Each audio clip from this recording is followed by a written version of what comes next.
Hey guys, welcome to our very first 360 driving vlog. I thought today would be a perfect day to get this started because this series will be aimed at maybe speaking about a few more serious topics.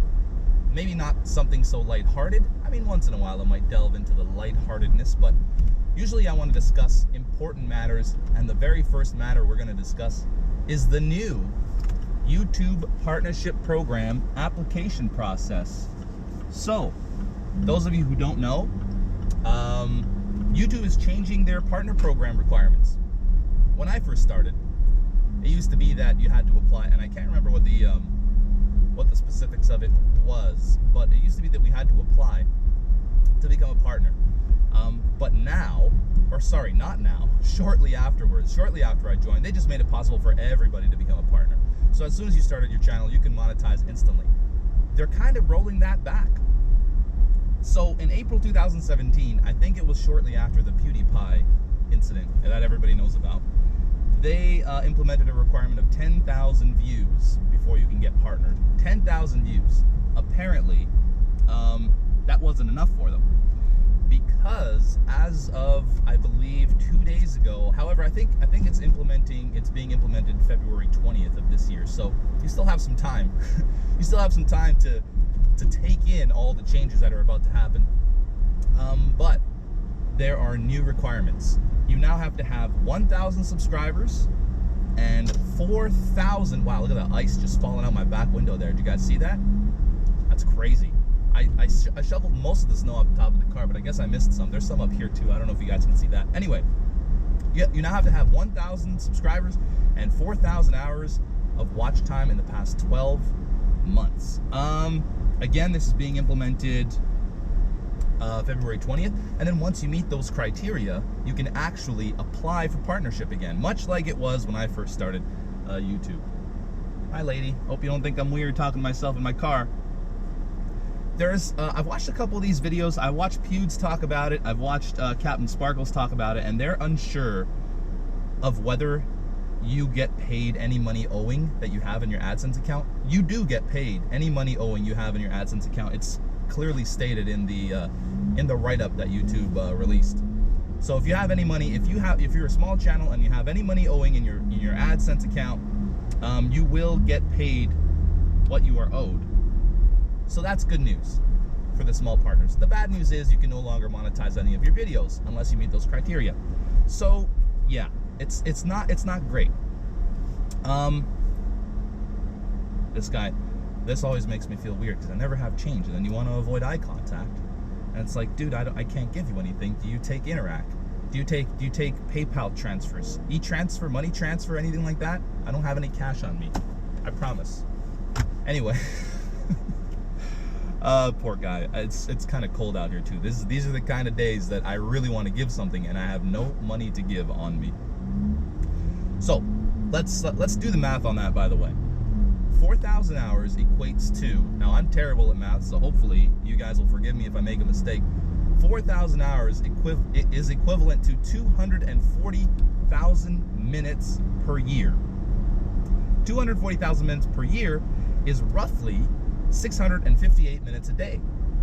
So you have to have somebody, basically if you're uploading one 10-minute video per day, these are all estimates obviously, results will vary amongst everybody, but if you're uploading one 10-minute video per day, you need 66 people watching that video in its entirety every single day. And now given that the YouTube watch time is around 50% for most channels, you have to double that number. So 132 people, or let's just say 120 people, let's just round it off, 120 people per day watching your videos if you're uploading one 10-minute video a day. Obviously these numbers will fluctuate, and by the way, that equates to about $4 a month.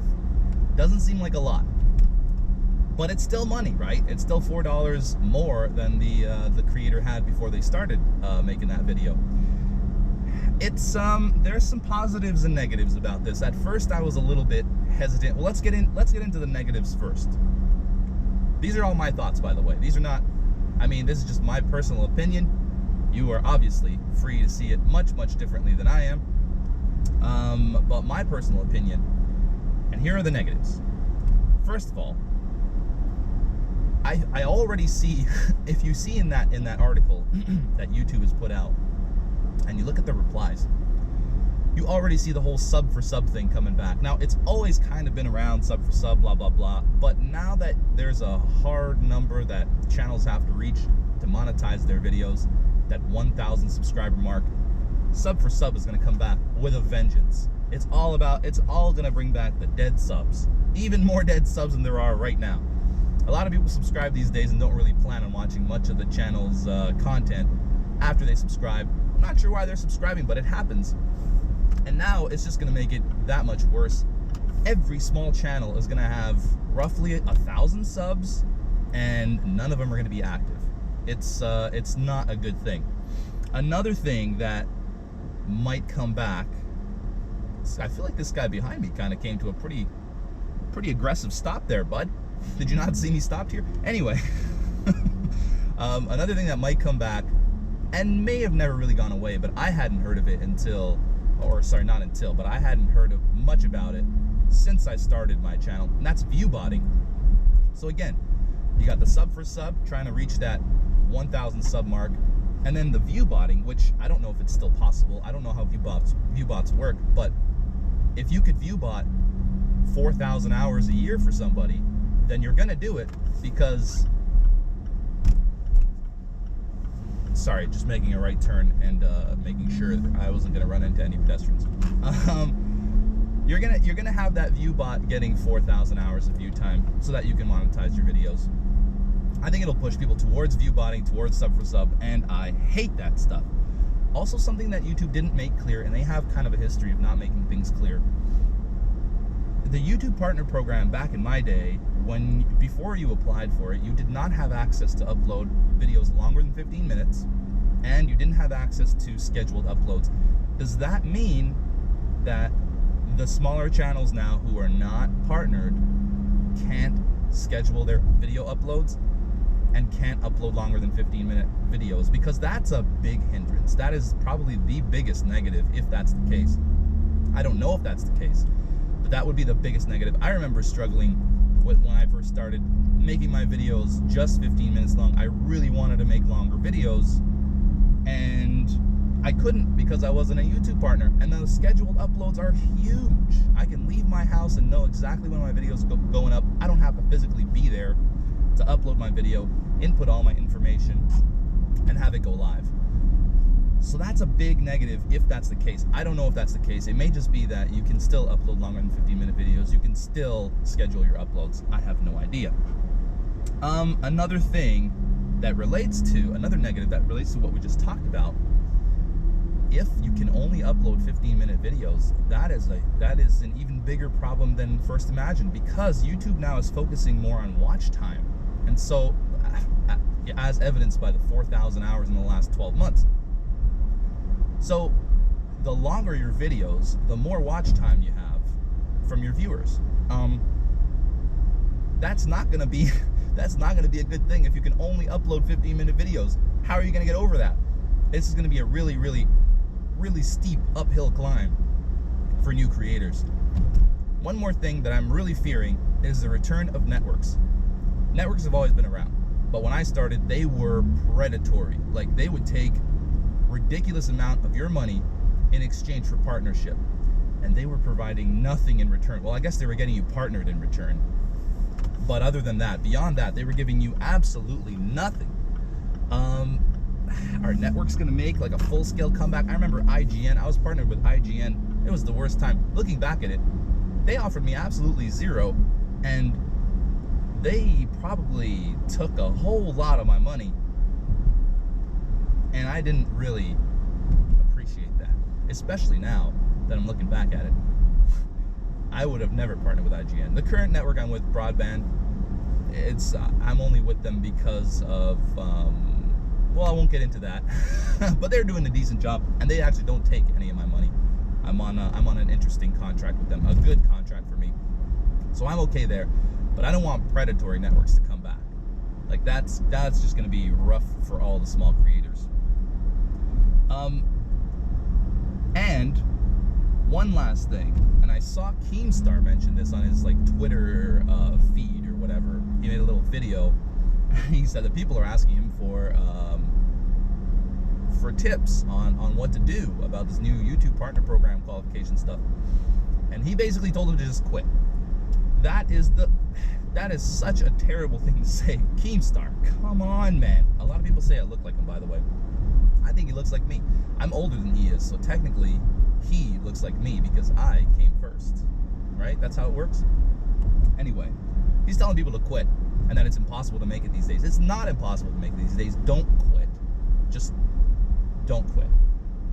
Having read through all those negatives, or gone through all those negatives, let's take a look at some of the positives. And there are positives to this. First of all, it gives small channels something to work towards. It's not like you could just start a channel and instantly, bam, you're monetized, and from then on it's just a numbers game. No. It gives small channels goals. You want to reach that 1,000 subscriber mark. You want to reach those 4,000 hours in a year. And when you get those goals, you're going to feel so accomplished. It's really, I remember when I got partnered, it was the best feeling. Like, oh, it's like I accomplished that first goal, and now the next goal would be whatever. But that first goal had been accomplished. With the new channels nowadays, I feel like there is no real goal to attain. The goal is to just grow your channel to an infinite number. But it should be to get partnered. So I do like that aspect of it. The second positive that comes from that, with there being less videos to put ads on, that does mean that channels who are established will get a bigger ad pool. Probably not even noticeably bigger, but bigger nonetheless. And that's always good for channels, not just like myself, but even channels that just meet the requirements. Like if you're just meeting the 1,000 subscribers, 4,000 hour mark, you want to see the ads play on your videos. And contrary to popular belief, ads don't play on every single video on YouTube. There's only a limited number of ads, and those ads get dispersed amongst creators. So sometimes you'll see a video with no ad. That's just because there was not an ad available to run in that case. So that's definitely a positive for established creators, or creators who have just met that threshold and are really getting started. And every dollar counts when you're starting at, I guess the bottom now is 1,000 subscribers and 4,000 hours. Another positive, there are a few, like I mentioned. Does this mean that it's better for advertisers? Well, advertisers, because of the whole PewDiePie thing and the Jake Paul thing, advertisers are a little bit weary about advertising on YouTube because of these controversial videos. But does this push the advertisers in a positive direction for once? Instead of pushing them away, is it pushing them towards YouTube, knowing that their ads will be viewed on more eyes? I'm trying to say their ads will be viewed by more people, because the channels that they get played on will be channels that are established and have an audience and really, are putting out good content. Because I think something like this will force content creators to put out good content. This tunnel is awesome, by the way. You guys see the artwork along the side here, like right over there? I don't know if you can see. I don't know how well. By the way, I apologize for any blurriness or any bad video quality with this camera. The 360 thing on YouTube is not great right now. They really need to up their resolution with the 360 videos. It looks great on my computer, but then when I upload it to YouTube, absolutely horrible. So yeah, we'll have to deal with it as we go along. Another positive, like I think I touched on it not too long ago, this will prevent spam accounts, like accounts that basically start up a channel, copy someone else's video, upload it to their channel, and make money off that video. If they need 1,000 subscribers and 4,000 hours of view time in the past 12 months, people who would start channels like that won't even bother getting started, because there's no immediate return. And it's obvious that people who do that kind of stuff are just in it for the money. Otherwise, they wouldn't be stealing people's videos. They're not trying to spread the good word and stuff like that. So that's definitely a huge positive. Hopefully, we'll get less of these just imitation accounts stealing people's content and uploading it for their own personal gain. I'm hoping that's the case anyway, but who knows how these things work. So yeah, there are definitely positives, there are definitely negatives, but there are some things that I think they're moving in the right direction. I mean, it seems like the big channels are impacting the small channels these days, like the Logan Paul thing, like the PewDiePie thing, like whatever, all these controversial videos. I try to stay out of the YouTube drama too much, so all I really know about recently is the Logan Paul thing and the Pewds thing. And I respect Pewds as a creator for sure. He made some mistakes. Do not respect Logan Paul as a creator. Are you kidding me? That guy is not what YouTube should be. I guess he appeals to a younger audience, but that younger audience should not be watching channels like that. Like YouTube should be pushing for quality on channels, and this I think is a decent step in that direction. But it's not what needs to be done. Like, there should be less Logan Pauls. There should be more, like my friend Jeff Barrett on Twitter, I believe his Twitter handle is. He makes space education videos. He's got great videos. He has 100 subscribers, gets about a couple hundred views per video. That is the kind of stuff that YouTube should be promoting, and not the Logan Paul stuff. Like this Logan Paul video, nice red light runner guy. This Logan Paul video and all his videos are just so garbage. Like, promote stuff like Jeff's videos that are educational, informative, they're entertaining. It's not just like boring stuff, it's entertaining stuff that people, anyway. I digress. I guess it also shows, and I've had this discussion with other people already, and I've sort of changed my view. I did think initially that it was a terrible, terrible thing that YouTube was doing.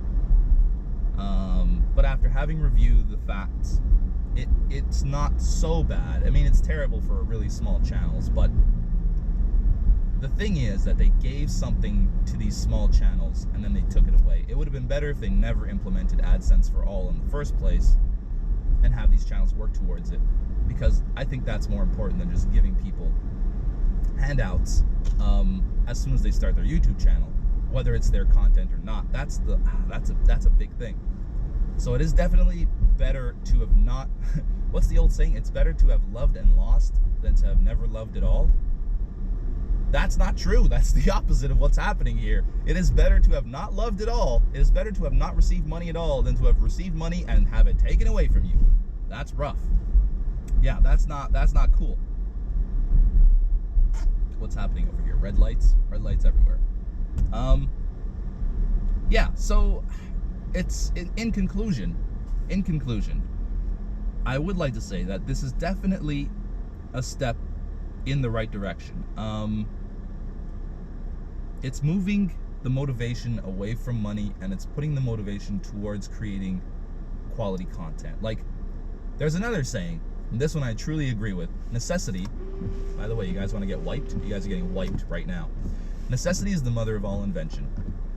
So channels that want to get noticed, channels that want to succeed, they'll come up with new concepts, new ideas, new creations, all that stuff. And that leads to a better YouTube all around. And I think that's important. For instance, this video right here, I could just make another video of me sitting in front of my PC talking into a webcam like I've seen dozens of, but I decided to go in a different direction. Why? Because it's a new concept. I want more eyes on me. It's a new concept. It might not be that new, by the way. 360 videos, driving, maybe melding the two might be new, but I don't think even that's new. But it's probably less common than people sitting in front of their camera, their webcam, just talking into a mic, right? This is what I mean. Like, you have to come up with new ideas. You have to try to stand out from the crowd, and I think that's super important for YouTube. Because, you know, if everything's the same and nobody stands out, then why choose one creator over the other? You've got to have some differences between them. And before we wrap this up, I just want to say, if you are a small channel, sure, it takes luck. It takes luck in the YouTube game. I got lucky when I first started. And when I first started, by the way, it's not too late to get started. When I first started, I thought I was too late. I thought, oh my gosh, there's so many channels doing exactly what I want to do. I'll never get noticed, but I'll give it a shot anyway. I worked hard, I got a little lucky, and I succeeded, and I'm in a place now where I can do this for a living, and I love it. If you're a small channel and you want to start out, it does take a little bit of luck, but the hard work comes first. If you work hard, you give it your best shot, you put your time and effort into it, not because you want to make money, but because you want to put out the best quality product you can, the best quality video you can, and then down the road, you're ready to reap the rewards. But if you just want to put out the best quality video you can at the time and do the best job you can, then you will get rewarded. Sure, you got to get a little bit lucky, but before the luck comes hard work. Anyway, guys, that's going to be it. I know I rambled on very, very long. I hope you guys enjoyed this style of video. Hope you guys enjoyed the tour through the neighborhood here. If you want to see more, leave a like. Let me know in the comments what your thoughts are about this whole YouTube Partner Program thing.